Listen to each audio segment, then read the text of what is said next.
سلام دوستان و مخلصان سامانه فرهناز لایف. برنامه گل ناز را آغاز میکنه. مهمان نوبتی ما هستند مهرانه خریدین.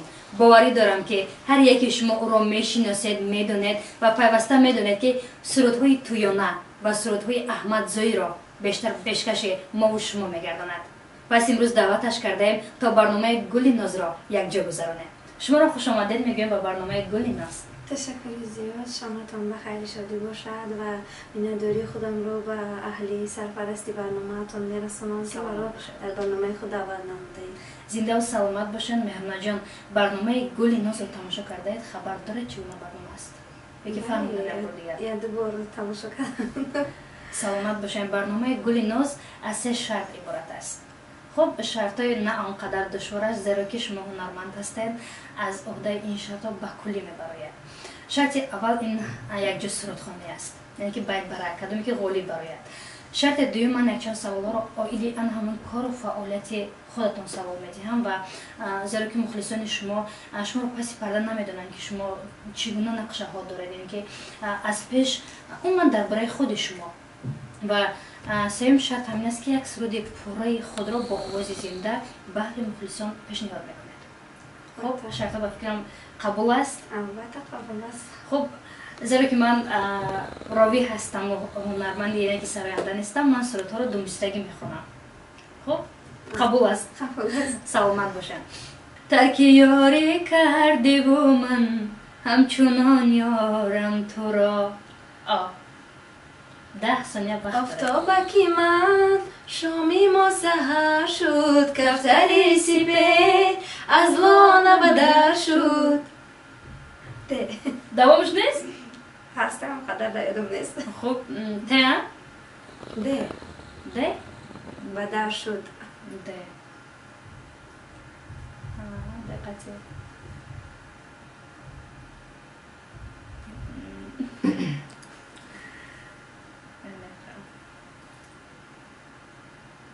دل من دنیا را شناخته، دل من دوست و دشمن را شناخته، دل من نه نمیدانم چرا یادی تو دارد دلم، یادی تو دارد. ده بوده؟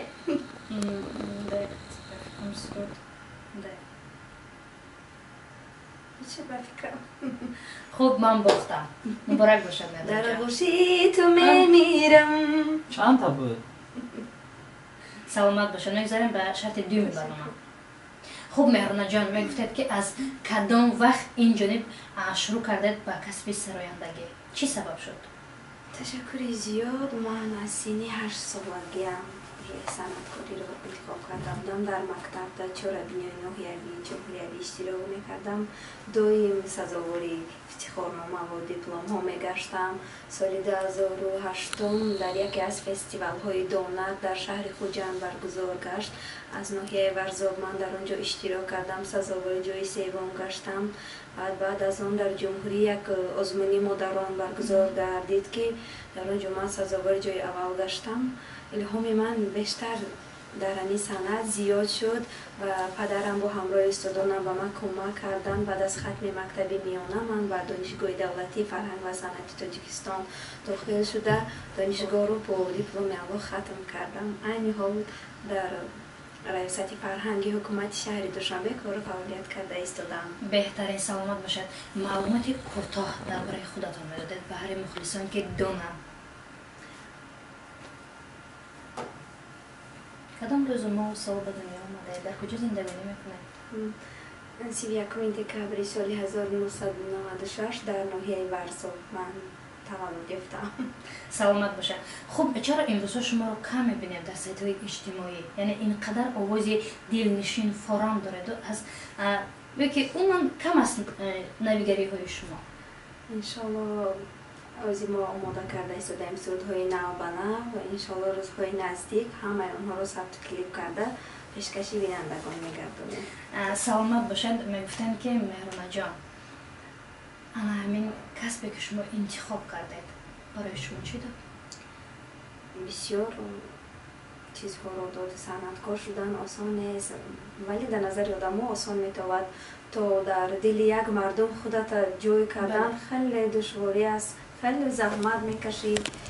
بسیار من یک کسی نازک است، چهره زیبا، آواز مهین، برای ایتر مردم در دل خود قبول کردن خیلی مشکلی ها میکشی. خب در توی ها اشتراک میکنی؟ البته توی ملکه ها اشتراک میکنم. خب از این پس انتظار میشویم دوستان عزیز که در توی مرکه ها دعوت میکنیم مهرانه را.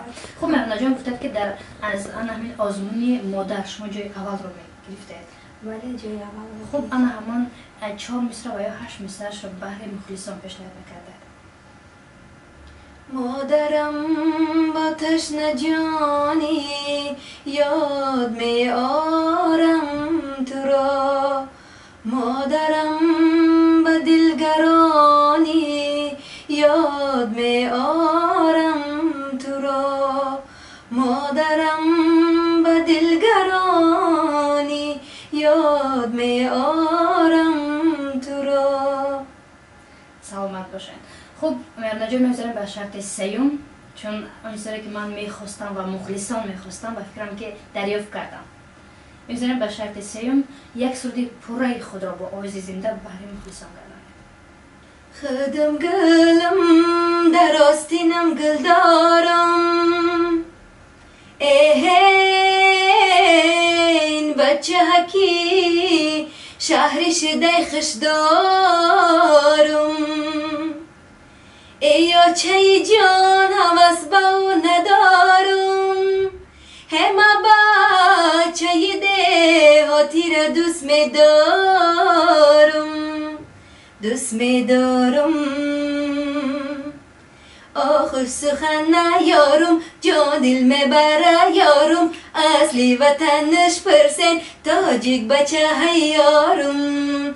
آخر سخن نیارم، جان دل میبره یارم، اصلی وطنش پرسین تاجیک بچه هیارم. زرگر بچه هیارم، آی پر هنر یارم، گشواره و دستمانه ای بهر ماره یارم. زرگر بچه هیارم، آی پر هنر یارم، گشواره و دستمانه ای بهر ماره یارم. آخ سخن نیارم، جان دل میبره یارم، اصلی وطنش پرسین تاجیک بچه هیارم. یک جهان تشکر زیاد. زنده و سلامت باشین. اینقدر آوازی فرام دل نشین. باور کنین مفتون آوازتان شدم. سلامت باشین. باری دیگر خوش آمدین به برنامه گلیناز. پیسان آمد برنامه گلیناز.